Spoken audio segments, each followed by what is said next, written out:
Director சொன்னாங்க எல்லாமே துரோகம்னு சொல்லிட்டு ஒரு சாங்ஸ் வருது. அது வந்து இமான் சாருக்கும் வந்து துரோகம் நடந்திருக்குன்ட்டு. அந்த சாங்ஸ் பண்ணும்போது மட்டும் உங்களுக்கு என்ன தோணுச்சு மைண்டில்? யாருக்கு தான் சார் நடக்காம இருக்கு? யாரெல்லாம் அவங்கவுங்க வாழ்க்கையில ஏதாவது ஒண்ணு இருக்க தானே செய்யும். ஸோ அது வந்து அந்த மாரி ஒரு வரி பாவிச்சை போடும்போது இன்னும் ரிலேட்டபிளா இருந்தது. அது வந்து எனக்கு மட்டும் இல்ல. அது கேட்குறவங்க யாரா இருந்தாலுமே அவங்கவங்களோட வாழ்க்கையில ஏதாவது ஒரு நிகழ்வு நடந்திருக்கும் இல்லையா? ஸோ அத வச்சு பார்க்கும்போது ஓகே ரொம்ப ரிலேட்டபிளா இருக்கே. ஒண்ணும் இல்ல. இப்ப அந்த அந்த வரிய பத்தி யாரும் ஒண்ணும் நாங்க பேசிக்கவும் இல்ல, ஒண்ணும் இல்ல. பட் அதே விஷயம் வந்து இயக்குனருக்கு அவருக்கும் அது ரிலேட் ஆயிருக்கு. ப்ரொடியூசருக்கும் அது ரிலேட் ஆயிருக்குன்னும்போது அது ரொம்ப ஒரு காமன் ஃபேக்டரா இருக்குன்னு பார்க்கும்போது ஓகே. அப்போ ஏன்னா ஒரு ஒரு கலை அந்த படைப்பே சார் அது எத்தனை பேருக்கு அது ரிலேட் பண்ணுதுன்றதுதான விஷயம். அது ஒரு வரி ஒரு பாடலுடைய வரி அது ரிலேட் பண்ணுதுன்னா சந்தோஷம் தானே. தேசிய அவார்டு வந்து தொடர்ந்து வந்து நல்ல படங்களுக்கு தான் வந்து தொடர்ந்து கொடுத்துக்கிட்டு இருக்காங்க. இந்த வருஷம் பயங்கர சர்ச்சையாயிருக்கு. இப்போ வந்து நீங்கள் இந்த மாமா வாரியா வா மச்சு வாரியான்னு இந்த பாட்டு போட்டிருக்கீங்க. இந்த வருஷத்துக்கான தேசிய அவார்டு வந்து 2027 உங்களுக்கு கிடைக்குமா? அப்படி கிடைச்சா நீங்கள் ஏற்றுப்பீங்களா அந்த பாட்டுக்கு? ஏன்னா வந்து நிறைய சர்ச்சையாயிருக்கு சார். அதான் சொல்றேன், இந்த பாட்டுக்கு அந்த பாட்டுக்கெல்லாம் தாண்டி ஒரு தேசிய அளவில் நம்மளுடைய மாநிலத்துக்கு ஒரு அங்கீகாரம் கிடைக்குதுன்னா அது நம்ம ஒட்டுமொத்த தமிழர்களுடைய வெற்றியாக தான் சார் அதை நம்ம பார்க்க முடியும். அவ்வளோதான். பெரிய போர்ஷன் இல்லை, ஏதோ நீங்கள் கேட்டு வாங்கி ஆடின மாதிரி தெரிஞ்சுது. என்ன மாதிரி அதில் என்ன மாதிரி இல்லை, எங்கள் எல்லாரும் மாதிரியும் ஈர்ப்பு ஏற்பட்டு அந்த சாங்கில் நானும் இருக்கணும் அப்படின்னு வந்தீங்களா? என்ன அது? இல்லை சார், நான் அப்போ அந்த மாதிரி ஆர்டரில் ஆக்சுவலி இல்லை இல்லை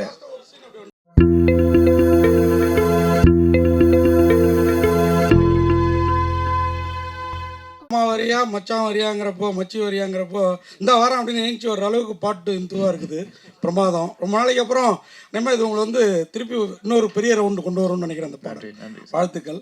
அதில் என்ன சார், சண்டே மண்டே பச்சைக்கு சண்டே சாட்டர்டே சண்டே பச்சைக்கு பச்சைக்கு ஓகே, மண்டேவும் பச்சைக்கு பச்சைக்குங்கிறீங்களா? அப்புறம் வேலைக்கெல்லாம் போக வேண்டாமா? சாட்டர்டே சண்டே பச்சைக்கு பச்சைக்கு டச்சக்கு டச்சக்கு, சண்டே சாட்டர்டே சண்டே பச்சைக்கு பச்சைக்கு பச்சைக்கு, மண்டே மார்னிங்கு டச்சக்கு டச்சக்கு டச்சக்கு. ஆமாம். ஓ, அது லிட்டில் டச். அது ஆமாம். அது என்னன்னு அது இன்னும் தெளிவாக விவேகாவே அது ஆக்சுவலி ஃபர்ஸ்ட்ல எழுதுனது வந்து சாட்டர்டே சண்டே வச்சுக்க வச்சுக்க வச்சுக்க, மண்டே மார்னிங்கு பிச்சுக்க பிச்சுக்க பிச்சுக்கன்னு சென்சார் ஒத்துக்கல. அதை மாற்றணும் அப்படின்னு அதுக்கு பிறகு சரி டச்சுக்கு டச்சுக்கு டிச்சுக்கு டிச்சுக்குன்னு பொருள் இல்லாமல் ஒன்று போடலான்றதுக்காக போட்டது. அதுக்கு எனக்கே பொருள் புரியுது. புரியுதா? ஓகே, எல்லாருக்கும் புரியும். அதாவது முதல்ல போட்டதாவது கொஞ்சம் இலைமறைக்காயா இருந்தது, இது இன்னும் ஓப்பனாக இருக்கு சார். அது மாதிரி நிறம்னு பேர் வச்சுட்டு ஒரே ரத்தமாக அப்படியே உங்கள் பேரில் எல்லாமே ரத்தம் சொட்டுது. ரத்தம் தான் நிறமா இந்த படத்தை பொறுத்த வரைக்கும்? டேரக்டர் சார்,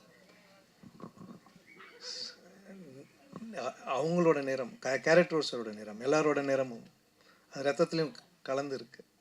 அந்த மாதிரி தான் இருக்கும். அதே மாதிரி பச்சோந்தி மனிதர்கள் அந்த கான்செப்ட் ரொம்ப பிரமாதமாக இருக்குது. எல்லா மனுஷங்களாரையும் ஒரு பச்சோந்தி இருக்குது. அது இன்னைக்கு இருக்கிற அரசியலுக்கு ரொம்ப பொருத்தமாக இருக்குது. அதை கரெக்டாக ஃபீல் பண்ணியிருக்கீங்க. வெறும் கிளாமர் வெறும் இது மட்டும் இல்லாமல் அரசியலையும் உள்ளே கொண்டு வந்திருக்கீங்க. அது இந்த டயலாக்லேயும் வருது, பார்த்தேன். வாழ்த்துக்கள் சார். இன்றைக்கி இருக்கிற ட்ரெண்டுக்கு கரெக்டாக செட் ஆகும் சார் இது. சார், இந்த நிறம்னு சொன்னீங்க, துரோகத்தின் இதில் தான் நிறம்னீங்க. இந்த அரசியல் துரோகமா காதல் துரோகமா? சார் எல்லா துரோகமும் சார். பொண்டாட்டி துரோகம் பண்ணலாம், பசங்க துரோகம் பண்ணலாம், நீங்கள் துரோகம் பண்ணலாம், ஃப்ரெண்ட்ஸு துரோகம் பண்ணலாம், எல்லா துரோகம் பண்ணணும் சார். அதில் உங்களுக்கு நடந்த உண்மை கதைன்னு சொல்கிறது? எனக்கு நடந்ததில்லை சார். நம்ம இந்தியாவில் நடக்கிற எல்லா நடந்தையும் எடுத்து பார்த்ததில் அதில் வந்தது இது. Okay sir. விவேகா சார், உங்கள் பாட்டில் ஒரு பாட்டில் வந்து லைட் ஆஃப்னா எல்லா விளக்கமாறும் ஒன்று தான். நீங்கள் இதில் பச்சை பச்சை இது பர்பஸாக வச்சதா அல்லது உண்மையாக சொல்லுங்கள்? இப்போ இந்த படத்தில் இந்த நூதனா அந்த மெலடி சாங் கொடுத்து அதில் நான் எழுதியிருப்பேனா? நிச்சயம் இருக்கு. இது ஒரு கேளிக்கை பாடல் அப்படிங்கிறதுனால அந்த கேளிக்கை பாடலுக்குரிய நியாயத்தை செய்யணுங்கிறதுக்காக அதை எழுதுறது தான். திருப்தியாக செஞ்சுருக்கீங்க. வாழ்த்துக்கள். நன்றி நன்றி சார். சார், பச்சக் பச்சக் அதெல்லாம் கரெக்டு தான். அதுக்கான நடிகை எப்படி தேர்வு செஞ்சீங்க? டான்ஸ் ஆனது பிரமாதமாக ஆடினாங்க. அது ஒரு புது சில்க் மாதிரி இருக்கு. இவ்வளோ விஷயத்தில் அதுதான் ரெஜிஸ்டர் ஆகிருக்கு சார். ஹைலைட் அதான் படத்தில். கேளுங்க சார், நல்லா கேளுங்க சார், நல்லா கேளுங்க சார். சார், நீங்கள் டைரக்டர் தான் சொல்லுங்கள். ஏன்னா அந்த படத்து அந்த பாத்திரத்துக்கு அந்த பாட்டுக்கு செலக்ட் பண்ண ஆர்டிஸ்ட்டு இல்லை நிறைய பேர் அவங்கள எங்கேருந்து பிடிச்சிங்க? அவங்க பேரே ஸ்னேகாதானா இல்லை புது சில்க் மாதிரி அறிமுகப்படுத்துறீங்களா? இல்லை இதில் ஆக்சுவலாக நிறைய பேர் எனக்கு மாஸ்டர் நான் எல்லோரும் உட்காந்து டீமில் இருக்கும்போது நிறைய பேர் வந்துச்சு. நான் இவங்க தான் வேணும்னு சொன்னேன். மாஸ்டர்கிட்ட கேளுங்க. ஏன்னா டான்ஸ் பார்த்தேன் இன்ஸ்டாவில், தமிழில் இது வரைக்கும் வரல, தெலுங்கு அண்ட் ஹிந்தி ஃபேமஸ்ஸு. எனக்கு இவங்க இந்த கரெக்டாக இருப்பாங்க இந்த மாஸ் சாங்குன்னு. அவங்க எவ்வளவோ கொடுத்தாரு எனக்கு, மாஸ்டரும் சரி எல்லோரும். நான் இவங்க தான் வேணும் இவங்க தான் வேணும்னு சொல்லிட்டேன். எவ்வளோ பேர் வந்து ஆஃபீஸ் வந்தாங்க. நான் அப்படி வந்தது தான் அது இல்லையா மாஸ்டர்? நீங்கள் தான் சொல்லணும். ஆமாம் சார், ஆமாம் சார் வந்துச்சு. இந்த இது காதலனில் வரும்ல சார், ஏவா அந்த மாதிரி வந்துச்சு. விட்டு பார்த்தோம், சார் நல்லா வாய்ஸ் கொடுத்தாரு. அவர் கொடுத்த வாய்ஸ் படம்லாம்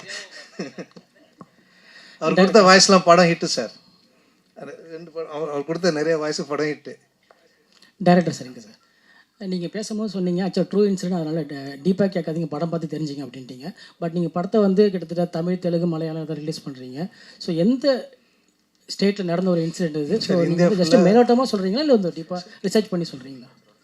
சரி, இந்தியா ஃபுல்லாக நடந்தது, மெயினாக கொல்கட்டாவில் நடந்தது, அவ்வளோதான். அது வந்து நம்ம படம் எடுத்துட்டோம், ஃபஸ்ட் ஷெட்யூல் கதை எழுதிட்டோம். நான் சொன்னல 16 வருஷம் நம்ம எழுதிருந்தோம். ஒவ்வொரு வருஷம் ஒன்று வந்துச்சு, ஒவ்வொரு டேரக்டர்ஸ், ஒவ்வொரு கோ டேரக்டர்ஸ். ஃபஸ்ட்டு ஷெட்யூல் போயிட்டு வந்தோடனே நாங்கள் 4 மந்த்ஸ் கழிச்சு இன்சிடென்ட் நடக்குது. அதுக்கப்புறம் 2nd, 3rd, 4th போனோம். சரி, நம்ம என்ன நினச்சோமோ அது நடந்ததில் பேப்பர்ஸில் நிறைய வந்திருக்கு. இன்னொன்று it happened what ever thing. அதை நினச்சி போகல, ஆனால் அந்த மாதிரி இருக்கும்போது நடந்து நம்ம நினச்சதை கொஞ்சம் இன்க்ளூட் பண்ணோன்னா அது அப்படியே பர்ஃபெக்டாக இருக்கும். Okay, fine sir. Mugen sir, நீங்கள் பிக் பாஸில் அவங்களே சொன்னாங்க உங்கள் சீசன் வந்து அவ்வளோ பெரிய சீசன். நீங்கள் வந்து நடிகர் மாத்திரம் இல்லை, நீங்கள் வந்து பாடகர், நீங்கள் வந்து பாடலாசிரியர் எல்லாமே ஆயிடுச்சு. ஏன் இவ்வளோ கேப்பு? உங்களை வந்து தமிழ் சினிமாவில் ஏமாற்றிட்டாங்களா, இல்லை சரியான இது பண்ணலையா? இல்லை, அப்படி கிடையாது சார். ஆக்சுவலி என்னென்னா, இடம் பொருள் ஏவல் அப்படி இருக்கு இல்லையா? ஸோ காலம் தான் வந்து ஒவ்வொரு மனிதனோட காய் நவுத்தி போயிட்டே இருக்கும். அந்த மாதிரி பாடல்கள் பண்ணிக்கிட்டு தான் இருக்கேன், ப்ராஜெக்ட்ஸ் போயிட்டு தான் இருக்குது. இப்போ சோஷியல் மீடியா வந்து இன்ஃப்ளூயன்ஸ் அதிகமாக இருக்குது. இப்போ சோஷியல் மீடியான்னு பார்த்தீங்கன்னா, நம்ம ஒரு 10 வருஷம் முன்னாடி பார்த்தீங்கன்னா, நம்ம ஏதாச்சும் ஒரு கான்டென்ட் போட்டால் 10 பேர் பார்ப்பாங்க. அப்போது இப்போ இருக்கிற காலகட்டத்தில் பார்த்தீங்கன்னா, ஒரு கான்டென்ட் பார்த்தா ஒரு ஆள் தான் பார்ப்பாங்க. என்ன ரீசன்னா, த க்ரோத், அவ்வளோ அதிகமான இன்ஃப்ளூயன்சஸ், அவ்வளோ அதிகமான விஷயங்கள் வந்து ஃப்ளட்டட் ஆகுது.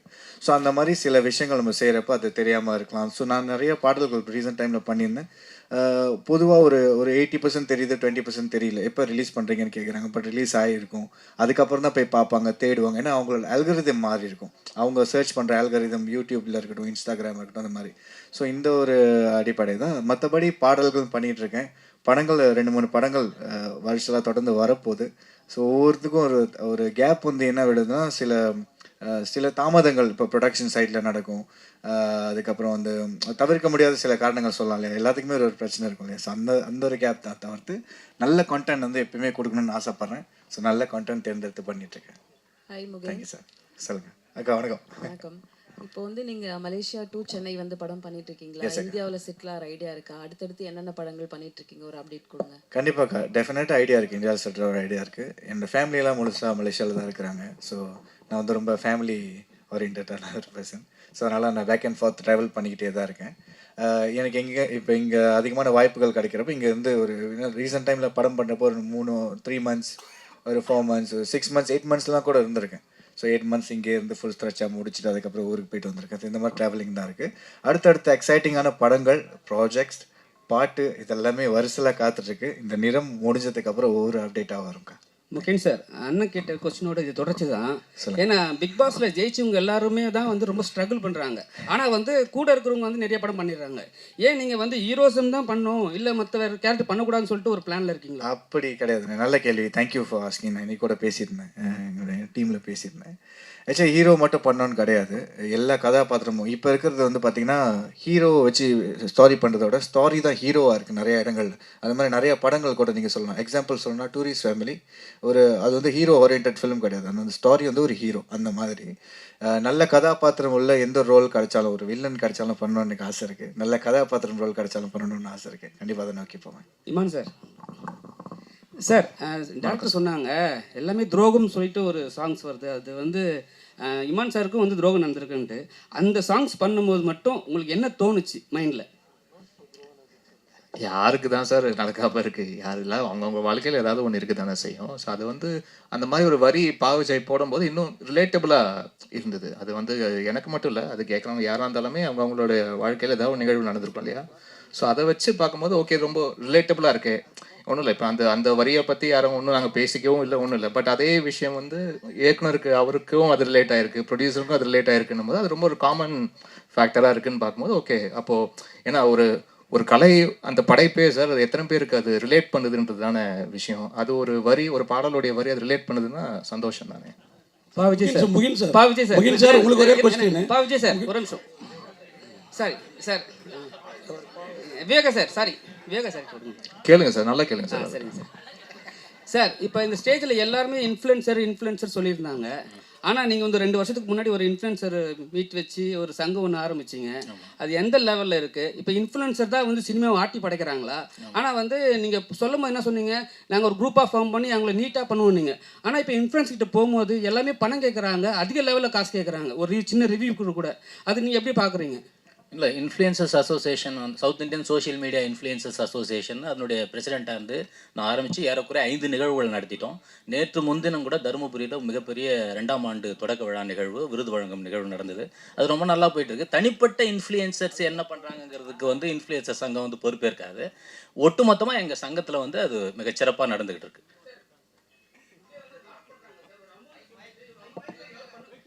இவ்வளோ அமௌண்ட் கொடுத்தா தான் என்னால் ஒரு படத்தை ரிவ்யூ கொடுக்க முடியும், நல்லா கொடுக்க முடியும்னு சொல்கிறாங்க.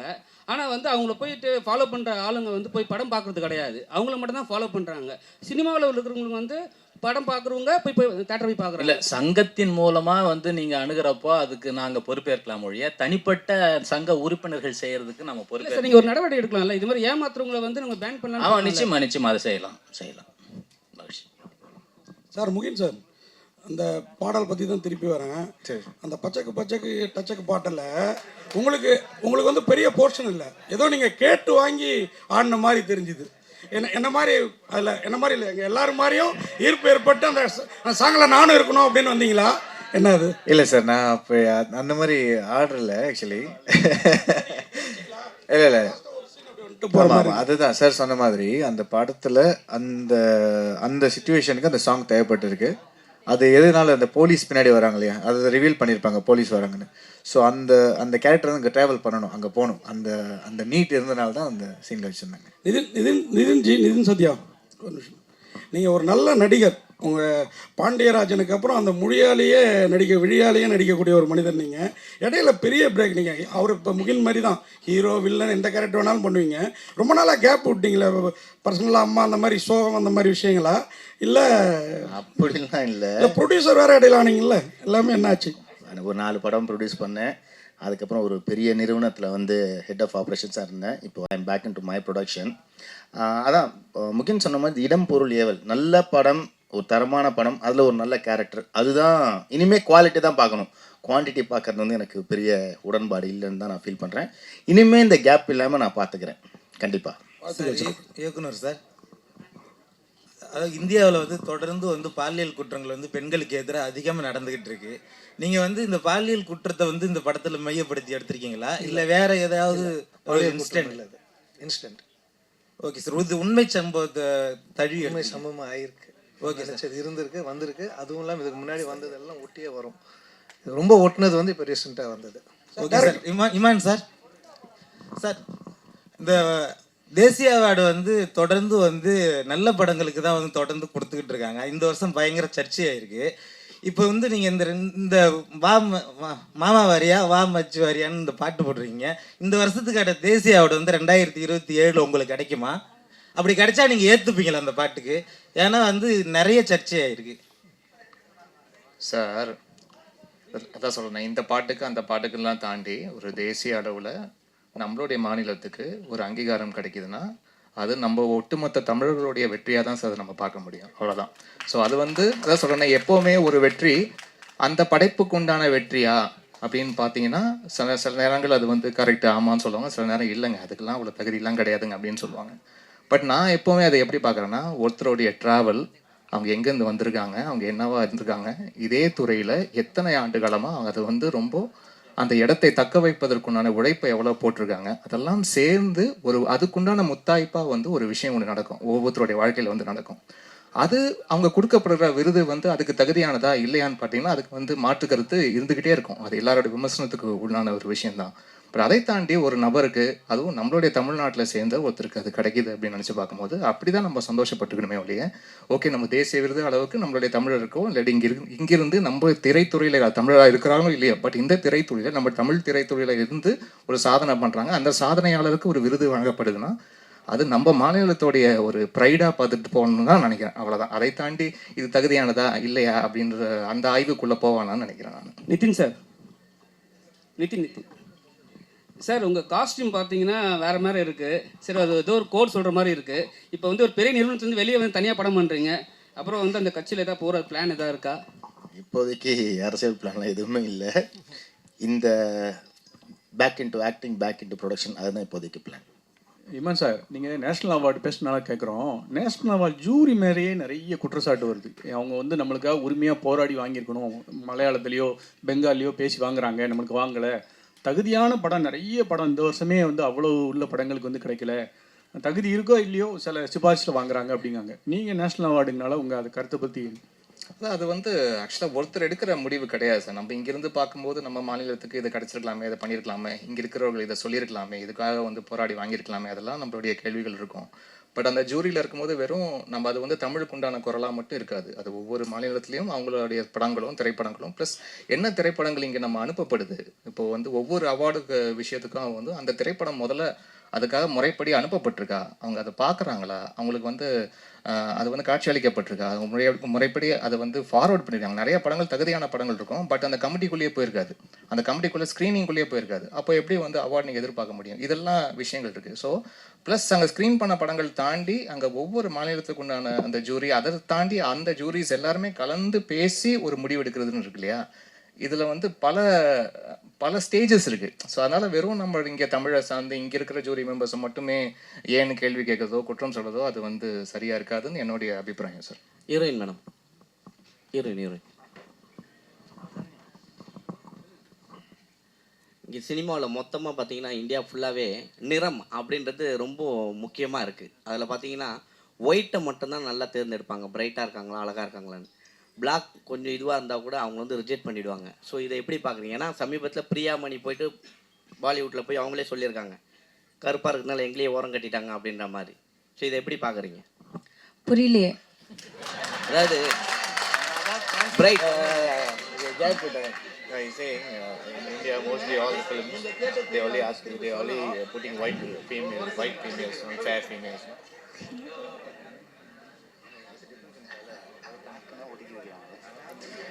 So they're generally talking about the complexion, the difference in complexion. So do you have any opinion on that? அதான் நீங்கள் ஆடியன்ஸ்க்கு கேட்டாங்க அண்ட் டைரக்டர்ஸ்க்கு கேட்டாங்க, காஸ்டிங் பீப்புளுக்கு கேட்டாங்க. I don't have an opinion about it. Heroine madam, அதே மாதிரி ஒரு கொஸ்டின். படம் முழுக்க நீங்கள் தான் ஹீரோயின் என்ன, நல்ல பாட்டு 2-3 கூட இருக்குது, 2-3 song also there for you. But only one song that madam is reach வேற level, that press meet. Okay, so நீங்க அந்த சாங் விட்டு வெளியே வர மாட்டீங்களா? You feel next film that type of song I am also do it. You I am also do it. அவங்க பண்ணுறீங்க. நல்லா பாட்டு இருந்து and if I like how it sounds then கண்டிப்பாக நான் பண்ணுறேன்.